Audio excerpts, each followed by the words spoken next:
예수는 믿는데 기쁨이 없어서, 이런 제목의 말씀 함께 나누도록 하겠습니다.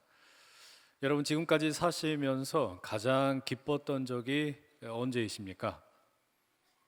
아마 결혼을 앞둔 신혼부부가 될 분들이라면 프로포즈 받을 때, 혹은 결혼식, 또는 대학에 합격한 날, 원하던 직장에 들어가던 날, 또 우리 이제 중년의 부부들이시라면 손주를 보는 날, 혹은 아들이 딸이 좋은 대학에 들어갈 때, 승진을 할 때, 혹은 중병에 걸렸는데 완치 판정을 받았을 때, 다양한 경우가 있겠죠.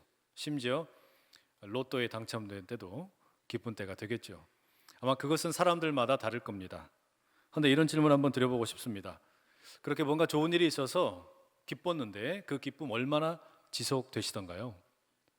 뭔가 좋은 일이 있어서 기뻤는데 그 기쁨이 얼마나 유지되더냐라는 말입니다.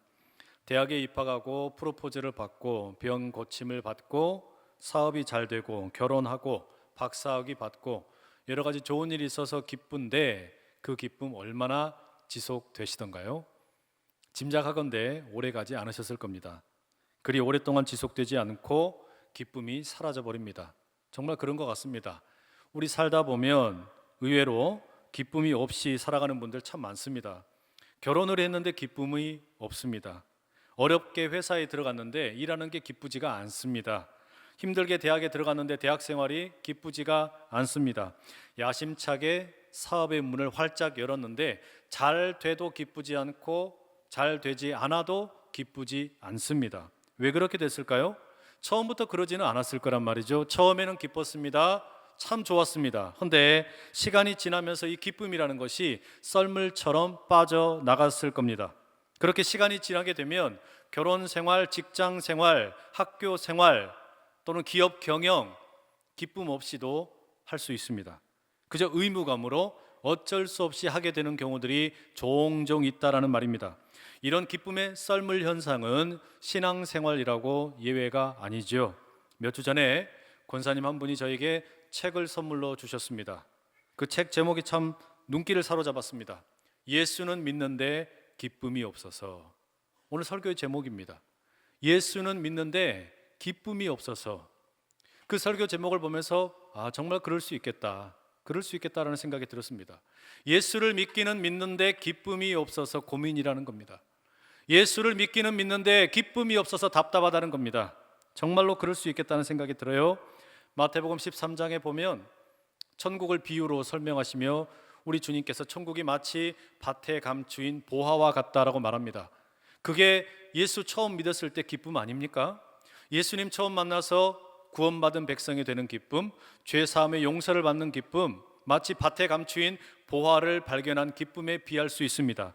너무 기뻐서 자기 소유를 몽땅 팔아서라도 그런 영적인 기쁨을 소유하고 싶습니다. 그래서 우리는 교회에 등록을 하고 예배를 함께 드리고 신앙을 따라 사는 것이 어떤 것인지 배웁니다. 세례를 받습니다. 성찬에 참여합니다. 구역 예배를 드립니다. 봉사를 합니다. 그리고 때가 되면 집사, 권사, 안수집사, 장로, 전도사, 목사가 되기도 합니다. 그런데 시간이 지나면 교회를 다녀도 기쁨이 사라집니다.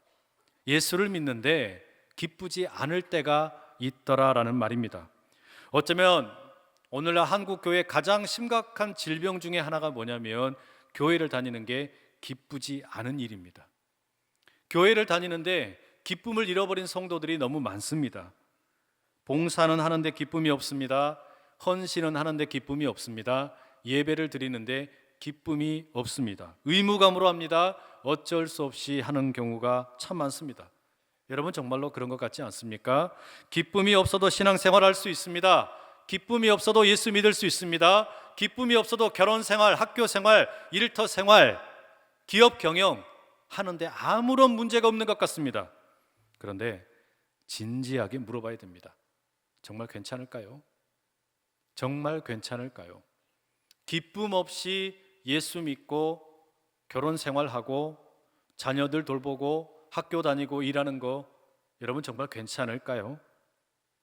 기쁨이 썰물처럼 빠져나가 버렸는데 정말 괜찮을까요? 그렇지 않습니다.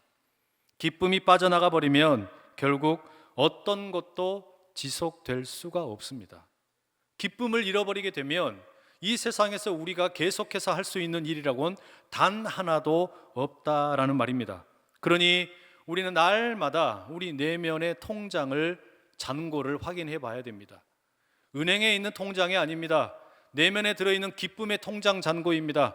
과연 내 안에 지금 기쁨이 얼마나 있는지, 나는 정말로 기뻐하고 있는지, 예수 믿는 게 정말로 기쁜지, 예배 드린 게 정말로 기쁜지, 일터에서 일하는 게 정말로 기쁜지, 결혼 생활이 정말로 기쁜지, 기업을 경영하는 게 정말로 기쁜지 우리 자신을 가만히 돌아봐야 됩니다. 남들은 모릅니다. 내 안에 지금 기쁨이 있는지 없는지 남들은 몰라요. 그러나 우리 자신은 압니다. 내가 하고 있는 일을 정말로 기뻐하고 있는지 아니면 어쩔 수 없이 의무감에 사로잡혀 하고 있는지 우리는 안다라는 말이죠.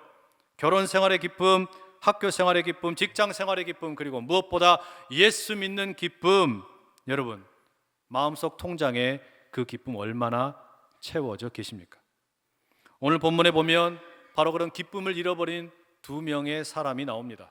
4장 1절에 4장 2절에 언급되는 두 여인, 유오디아와 순두개라는 여인들입니다. 이 여인들을 향하여 바울은 같은 마음을 품으라 라고 말해주고 있습니다. 본디 유오디아와 순두개는 빌립보 교회에서 참 열심히 예수 믿고 예배드리고 봉사하고 헌신했던 여인들입니다. 그런데 왜 바울은 이 여인들을 향해서 같은 마음을 품으라 이렇게 권면하고 있을까요? 아마도 이 두 여인이 다툼이 있었던 것 같습니다. 이 두 여인 사이에 갈등이 있었던 것 같아요. 의견이 일치하지 않았던 것 같습니다. 사역을 하는 데 있어서 색깔이 조금 달랐던 것 같습니다. 그런데 본문의 앞, 뒤 정황을 살펴보면 유오디아와 순두개의 문제는 단순한 갈등이 아닙니다. 오히려 이 여인들은 지금 예수는 믿지만 기쁨이 없어서 제자의 길을 떠나려고 하는 겁니다. 예수는 믿지만 기쁨이 없어서 더 이상 교회에 나오지 않으려고 하는 겁니다. 예수는 믿지만 기쁨이 없어서 봉사도 내려놓고 헌신도 내려놓고 하나님을 믿는 것을 포기하려고 했던 것처럼 보인다는 이야기예요. 왜 그렇게 보는 거냐? 빌립보서 4장 1절 때문입니다. 그러므로 나의 사랑하고 사모하는 형제들, 나의 기쁨이요 면류관인 사랑하는 자들아, 이와 같이 주 안에 서라. 바울이 1장에서 3장까지 쭉 이야기한 내용들이 있는데 이와 같이 주 안에 서라 라고 말하고 있습니다. 그게 사도 바울이 빌립보서를 쓴 목적입니다. 성도들이 주 안에 단단하게 서는 것, 그게 빌립보서를 쓴 목적이라는 이야기예요. 영어 성경에 보니까 주 안에 서라는 말을 stand firm이라고 써놨습니다. 단단하게 서라는 이야기입니다. 흔들리지 말고 넘어지지 말고 주 안에 반듯하게 서라고 이야기합니다. 그렇게 이야기해 놓은 다음에 바로 뒤에 4장 2절에서는 유오디아와 순두개에게 같은 마음을 품으라 라고 이야기합니다. 그러니 주 안에 서라, 단단히 서라라는 이야기와 같은 마음을 품으라는 이야기는 사실상 같은 말입니다. 주 안에 단단히 서라라는 이야기나 같은 마음을 품으라, 이 이야기는 똑같다는 이야기입니다. 그럼 여러분, 주님 안에 단단히 선다라는 게 도대체 뭡니까? 1장에서 3장까지 내용을 보게 되면 사도 바울이 크게 보면 세 가지를 이야기합니다. 인생의 가치관, 인생의 목적, 인생의 방향입니다. 사도 바울은 자기 인생을 돌아보면서 이렇게 말합니다. 내 인생에 있어서 가장 가치 있는 게 뭘까? 내 인생의 가치관이 뭐냐? 주 예수 그리스도를 아는 것이 내 인생에 있어서는 가장 가치 있는 일이다. 그러니 주 예수를 아는 것과 비교하면 다른 모든 것은 배설물과 같다라고 이야기합니다. 3장 8절의 이야기예요. 이게 인생의 가치관입니다. 그리고 그런 인생의 가치관을 가지고 살아가는 사람들에게 있어서 인생의 목적이 뭐냐? 결국 예수 그리스도를 조금이라도 더 깊이 아는 일입니다. 나는 예수님을 조금이라도 더 깊이 알고 싶다. 더 구체적으로는 예수님의 십자가의 죽으심과 그 부활에 내가 참여하고 싶다. 나도 주님의 죽음과 부활에 참여하고 싶다. 이게 인생의 목적이라고 말합니다. 그리고 이런 인생의 가치관과 목적을 가지고 살아가는 사람의 방향은 뭐냐?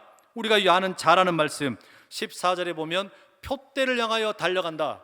하늘의 부르심을 따라 예비된 상급을 향하여 나는 달려간다라고 말합니다. 내 인생의 시민권은 이 땅에 있는 게 아니라 하늘에 있으니 나는 하늘을 바라보며 달려간다라고 이야기하는 거예요. 이게 인생의 방향입니다. 좌우로 흔들리지 아니하고 세상의 소리에 함몰되지 아니하고 나는 오직 하늘을 향하여 달려간다라고 말하고 있습니다. 이게 바울이 이야기하는 주님 안에 단단히 선다라는 의미입니다.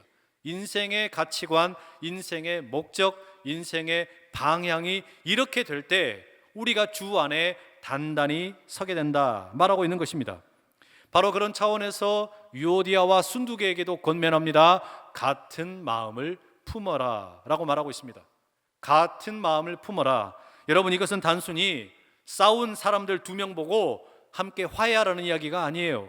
다투지 말라라는 그런 권면이 아닙니다. 이 이야기는 예수는 믿는데 기쁨을 잃어버린 2 여인, 그래서 이제는 믿음의 길을 떠나버리려는 2 여인을 향하여 주 안에 단단히 서라고 말하고 있는 겁니다. 교회에서 열심히 봉사했고 국수를 끓이고 밥을 하고 전도를 하고 봉사하고 예배를 드리고 수많은 일을 감당을 했는데 기쁨을 잃어버렸어요. 그래서 이제는 이 일을 하고 싶지가 않은 겁니다. 예수 따르고 싶지 않은 겁니다. 제자의 길을 가고 싶지 않은 겁니다. 바로 그런 이들에게 뭐라고 말하는 겁니까? 다시 주님 안에 다시 서자. 우리가 다시 주님이 기뻐하실 모습으로 같은 마음을 품자라고 말하고 있습니다. 그걸 구체적으로 뭐라고 이야기하냐? 오늘 본문 4절 말씀입니다. 함께 읽어보실까요? 시작. 주 안에서 항상 기뻐하라. 내가 다시 말하노니 기뻐하라. 바울이 그 유오디아와 순두계 그리고 다른 많은 빌립보의 교인들에게 들려주는 첫 번째 메시지가 뭐냐면 기뻐하라입니다. 한 번만 말한 것도 아니고 2번씩 반복해서 기뻐하라라고 이야기하고 있습니다. 그런데 여러분, 이 기뻐하라라는 권면을 보면 다소간에 좀 이해가 되지 않습니다. 지금 예수를 믿어도 기쁘지가 않는데, 그래서 교회 나가기도 싫고 믿음도 내던져버리고 싶은데 그런 사람들 보고 기뻐하랍니다.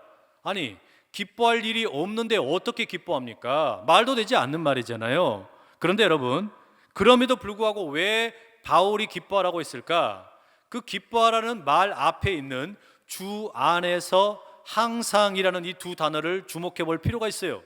먼저 이 항상이라는 말 보십시오. 여러분, 우리가 항상이라고 하면 이 시간의 표현이죠. 24시간 내내 항상, 하루 종일 항상, 일주일 내내 항상, 한 달 내내 항상, 1년 내내 항상 기뻐하라는 겁니다. 여러분, 그럴 자신 있으세요? 24시간 내내 기뻐하실 수 있겠냐 이 말이죠. 여러분, 1년 내내 기뻐하실 자신 있으십니까? 저는 없어요. 저는 그렇게 계속해서 그냥 희죽희죽 웃으면서 기뻐할 자신 없습니다. 이게 사실 이 항상 기뻐하라는 말이 그런 시간의 의미라기보다는 또 다른 의미에서 보면 여러분, 이것은 어떤 상황에서도 이런 의미도 있습니다. 이게 오히려 더 정확한 것 같아요. 항상 모든 시간에 기뻐하라, 이런 의미보다 어떤 형편에서이든지 어떤 상황에서든지 기뻐하라, 우리가 이렇게 이해할 수도 있다라는 말입니다. 그리고 만약에 이게 어떤 상황에서든지 기뻐하라 이렇게 읽게 되면 우리는 기쁨의 원재료가 무엇인지를 발견하게 됩니다.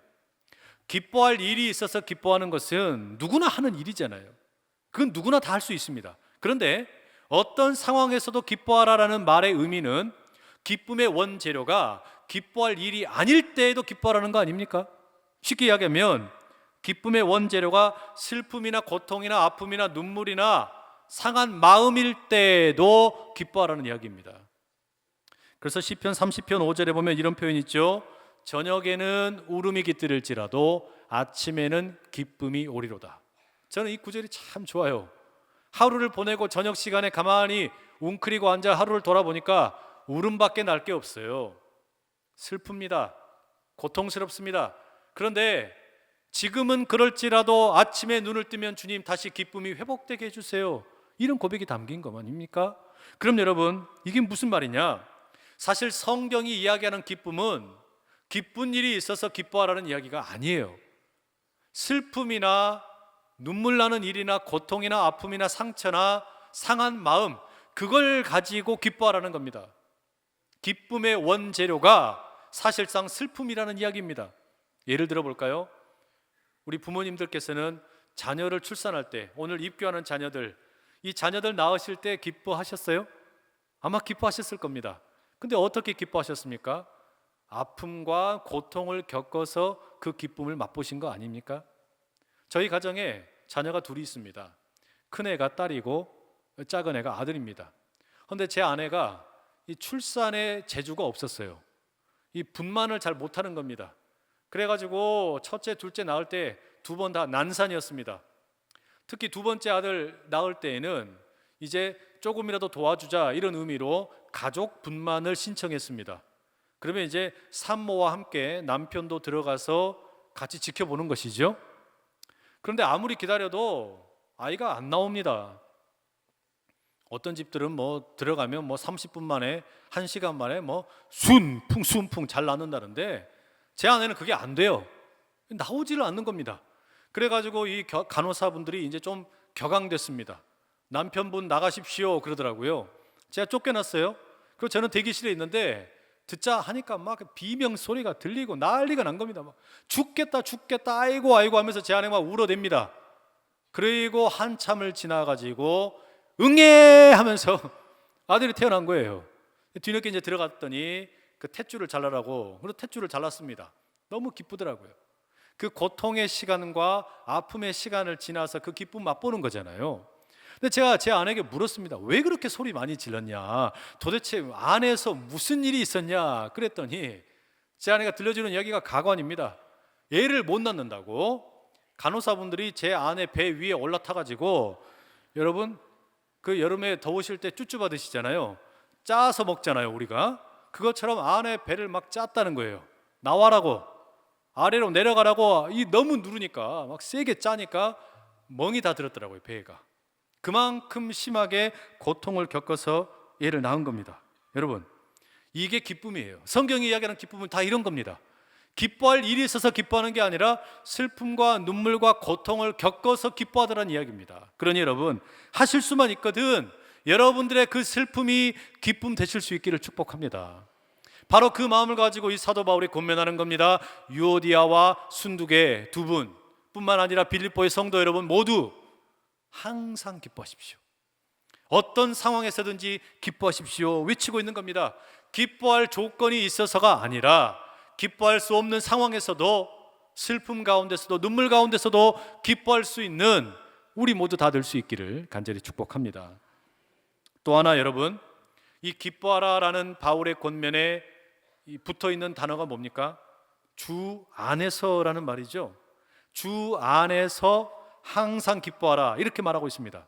여러분, 이것은 우리의 기쁨의 원재료가 슬픔과 고통과 눈물, 상한 마음이라면 기쁨이 만들어지는 공장이 주님 안에서라는 뜻입니다. 주님 안에서 기쁨이 만들어진다는 이야기예요. 무슨 이야기입니까? 기쁨의 원재료가 슬픔이고 눈물이고 고통인데 이것을 다른 데다가 두지 말고 주님 안에다가 내어 던지라는 이야기예요.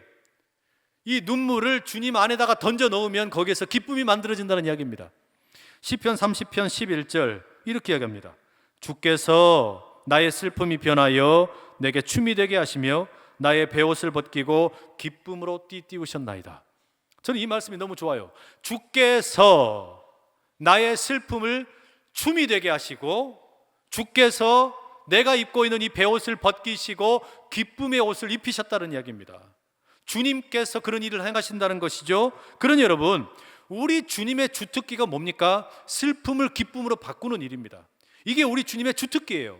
여러분, 이걸 믿으셔야 된다는 이야기예요. 내가 가지고 있는 슬픔이든지 고통이든지 아픔이든지 상한 마음이든지 이거 다른 데 두지 말고 주님에게 내어 던지라는 이야기입니다. 그러면 거기에서 이 모든 슬픔이 기쁨으로 변화된다는 이야기예요. 슬픔은 기쁨으로, 아픔은 회복으로, 죽음은 생명으로, 눈물은 웃음으로, 가난은 부요함으로, 실패는 성공으로, 배고픔은 배부름으로. 어디까지 할까요? 이런 일들이 계속해서 일어나는 자리가 어디라는 겁니까? 주님 안에서라는 이야기입니다. 우리 주님 안에서 여러분이 가지고 있는 그 기쁨의 원재료, 슬픔, 고통, 아픔 주님 안에 내어 던지시길 축복합니다. 특히 여러분이 바울이 지금 빌립보서 쓰는 장소가 어디입니까?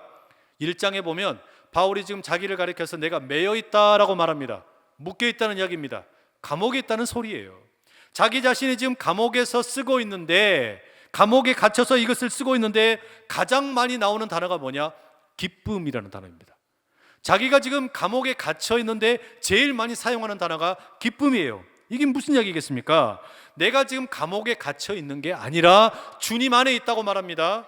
내가 지금 감옥에 묶여 있는 게 아니라 그리스도의 사랑에 묶여 있다고 말합니다. 내가 지금 감옥에 매여 있는 게 아니라 예수 그리스도에게 매여 있다고 말하는 겁니다. 그러니 이제는 내가 살아도 죽어도 내 안에서 주님만이 드러나시기를 원한다, 이렇게 이야기하고 있는 것입니다. 여러분, 바울의 이 말에 우리가 귀를 기울입시다. 늘 슬픔이나 고통이나 상한 마음, 여러분 이것을 그냥 내버려 두지 말고 주님에게 내어 던지실 수 있기를 축복합니다. 왜 그런 거 하니? 이 상한 마음이라는 것은 마귀도 좋아하고 우리 주님도 좋아하시기 때문입니다. 우리가 가지고 있는 이 상한 마음, 슬픔, 고통, 이것을 우리가 마귀에게 내어 던지게 되면 그게 원망이 됩니다. 불만이 됩니다. 그런데 이 상한 마음과 슬픔과 고통과 답답함을 우리 주님에게 내어 던지게 되면 거기서 기쁨이 만들어지는 거예요. 이 선택이 누구에게 달린 겁니까? 우리에게 달린 일이에요. 나는 내 상처와 눈물과 이 슬픔을 마귀에게 내어 던져서 불만과 원망으로 만들 것이냐, 아니면 우리 주님 안에 내어 던져서 이것을 기쁨으로 만들 것이냐, 이건 우리 자신에게 달린 일이라는 이야기입니다. 마치 여러분 이것은 맛없고 딱딱한 옥수수 알맹이를 팝콘 기계에 던지면 팝콘이 만들어지는 것과 똑같습니다. 내 슬픔, 내 눈물, 내 상한 마음, 그 주님 안에 내어 던지면 그곳에서 기쁨이 만들어지는 거예요. 이 기적이 우리 모두 가운데 임하기를 축복합니다. 우리 가운데 슬픔이 되었든 기쁨이 되었든 슬픔이 되었든 눈물이 되었든 이것을 기쁨으로 만드시는 분은 우리 주님이시기에 주님에게 내어드리는 그 은혜에 가득 누리시기를 간절히 소원합니다. 그럼 여러분, 우리가 이렇게 슬픔이 변하여 기쁨이 되는 은혜를 경험하게 되면, 우리 안에 이렇게 기쁨이 차오르게 되면 어떤 일이 일어날까요? 내 안에 기쁨이 가득하게 될 때 따라오는 효과가 두 가지 있습니다. 5절 말씀 이렇게 말합니다. 너희 관용을 모든 사람에게 알게 하라. 주께서 가까우시니라. 우리 안에 기쁨이 가득하게 되면 우리 내적인 변화 가운데 하나가 뭐냐면 관용의 성품입니다. 관용, 젠틀하다라는 이야기예요. 젠틀네스 이렇게 번역을 합니다. 근데 관용이라는 말을 영어에 뭐라고 번역해놨냐면 Justice beyond ordinary justice 이렇게 번역해놨어요. 일반적인 정의를 뛰어넘는 정의라는 말입니다. 이게 무슨 이야기냐면 여러분, 어떤 배고픈 노숙자가 편의점에 들어가가지고 너무 배가 고파서 빵을 하나 훔쳤어요. 자, 그러면 원칙대로 하자면, 법대로 하자면 어떻게 해야 됩니까? 경찰서에 데리고 가야죠. 법대로 하자면 그 사람 구치소에 집어넣어야 됩니다. 그런데 그렇게 하지 아니하고 마음에 기쁨이 있는 사람은 어떻게 한다는 거예요? 그 배고파서 빵을 훔친 노숙자의 손에다가 함께 먹으라고 우유를 함께 움켜주는 거, 이게 진짜 정의라는 겁니다. 이게 관용이라는 거예요. 가만히 생각해 보세요 여러분. 이런 관용의 마음, 이런 넉넉한 너그러움이라는 게 누구에게서 나옵니까? 내면에 기쁨이 없으면 절대로 이런 일을 할 수가 없는 거예요. 내 안에 지금 기쁨이 없으면 옆에 있는 사람에게 이런 관용을 베풀 수가 없습니다. 자기 안에 기쁨이 메말라 있으면 상대방에게 관용을 베풀 방법이 없어요. 그런데 주님께서 뭐라고 말씀하시는 겁니까? 우리 안에 기쁨이 있으면, 슬픔이 변하여서 기쁨이 되고 눈물이 변하여서 기쁨이 되고, 그래서 차곡차곡 기쁨이 쌓이게 되면 관용의 마음이 나온다는 이야기예요. 법대로 하는 게 아니라, 원칙대로 하는 게 아니라 그것보다 더 뛰어넘는 진정한 정의를 우리가 옆 사람들에게 보여줄 수 있다는 이야기입니다. 이 관용이 우리 공동체 가운데, 우리 가정 가운데, 자녀들 가운데, 일터 가운데 넘치기를 축복합니다. 또 하나, 이 기쁨이 가져오는 효과가 하나 더 있어요. 7절 말씀입니다. 함께 읽어보시죠. 시작. 그리하면 모든 지각에 뛰어난 하나님의 평강이 그리스도 예수 안에서 너희 기쁨 마음과 생각을 지키시리라. 우리 안에 기쁨이 있으면요, 이 기쁨을 가지고 기도하게 될 때 하나님이 응답하신다는 이야기입니다. 그 기쁨을 가지고 우리가 기도하고 간구하면 하나님께서 응답을 하시는데 무엇을 선물로 주시냐면 하나님의 평강을 선물로 주신다는 거예요. 그리고 이 하나님의 평강은 우리의 마음과 생각을 지키신답니다. 하나님의 평강이 여러분의 마음과 생각을 지키실 수 있기를 축복합니다.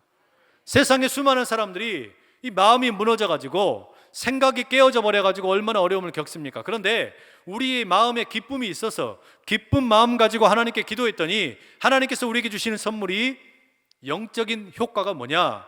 그게 평강이라는 거예요. 하나님 우리에게 평화를 주신다는 겁니다. 바라기는 이 기쁨의 효력이 우리 모두 가운데 있기를 축복합니다. 말씀을 정리합니다. 예수는 믿는데 기쁨이 없어서 제자의 삶을 포기하는 분 계십니까? 예수는 믿는데 기쁨이 없어서 예배를 떠나고 교회를 떠나고 싶은 분 계십니까? 결혼을 했는데 기쁨이 없어서 가정을 팽개치고 싶은 분 계십니까? 일터에 들어갔는데 기쁨이 없어서 일터를 버리고 싶은 분 계십니까? 무엇이 되었든 여러분, 기뻐할 일이 있어서 기뻐하는 게 아니에요. 기뻐할 일이 전혀 없어도 슬픔도 눈물도 아픔도 상함도 그 상한 마음도 예수 그리스도 우리 주님에게 내어 던지십시오. 그때 주님께서 기쁨을 회복시켜 주실 줄로 믿습니다. 그리하면 그 기쁨이 우리 안에서 자라서 관용의 성품으로 옆 사람들에게 나가고 하나님이 주시는 놀라운 평화가 임하게 될 줄로 믿습니다. 기도하겠습니다. 사랑하는 주님, 예수를 믿는데 기쁨이 없어서 신앙을 포기하려고 했습니다. 기쁨이 없어서 가정을 포기하고 일터를 포기하고 사업을 내려놓고 심지어 때로는 생명을 포기하고 싶을 때도 있었습니다. 그러나 우리의 상한 마음과 상처와 아픔이 기쁨의 원재료라고 하셨으니 이제 주님 안에서 기쁨이 회복되는 것을 경험하게 하여 주시옵소서. 관용의 사람 되게 하시고 하나님의 평화를 선물로 누리는 우리 모두 다 되게 하여 주시옵소서. 예수 그리스도의 이름으로 기도드립니다. 아멘.